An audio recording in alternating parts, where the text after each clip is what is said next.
നമസ്കാരം. മെയ് 10 ലോക ലൂപ്പസ് ദിനമായി ആചരിക്കുകയാണ്. SLE അഥവാ ലൂപ്പസ് അഥവാ സിസ്റ്റമിക് ലൂപ്പസ് എറിത്തമെറ്റോസിസ് ആധുനിക വൈദ്യശാസ്ത്രത്തിൽ ഏറെ പ്രാധാന്യമർഹിക്കുന്ന ഒരു അസുഖമാണ്.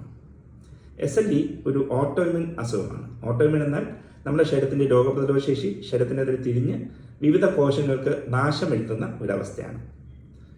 വൃക്ക, ശ്വാസകോശം, ഞരമ്പുകൾ, ത്വക്ക്, മജ്ജ തുടങ്ങിയ അവയവങ്ങളെയാണ് SLE പ്രധാനമായിട്ടും ബാധിക്കുന്നത്. 1,00,040 മുതൽ 60 ആൾക്കാരെ വരെ ഈ അസുഖം ബാധിക്കുന്നു എന്നാണ് ഇന്ത്യയിൽ നിന്നുള്ള പഠനങ്ങൾ സൂചിപ്പിക്കുന്നത്. പ്രധാനമായിട്ടും 15 മുതൽ 40 വയസ്സുള്ള സ്ത്രീകളെയാണ് ഈ അസുഖം ബാധിക്കുന്നത്. ഈ പ്രായത്തിൽ സ്ത്രീകളെ ബാധിക്കുന്ന ഒരു അസുഖത്തിൻ്റെ സാമൂഹികവും സാമ്പത്തികവുമായ ആഘാതങ്ങൾ എന്തൊക്കെയാണെന്ന് നമുക്ക് ഊഹിക്കാവുന്നതാണ്.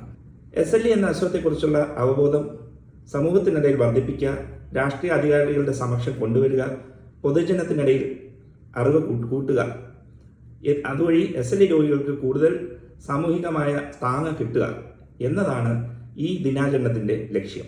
Lupus 2025 gateway to the future എന്നതാണ് ഈ വർഷത്തെ ദിനാചരണത്തിൻ്റെ പ്രമേയം. കഴിഞ്ഞ 10 വർഷത്തോളമായി അതിതീവ്രമായ ഗവേഷണം നടക്കുന്ന ഒരു മേഖലയാണ് ഓട്ടോഇമ്യൂൺ ഡിസീസുകൾ പൊതുവെ, അത് പ്രത്യേകിച്ചും SLE.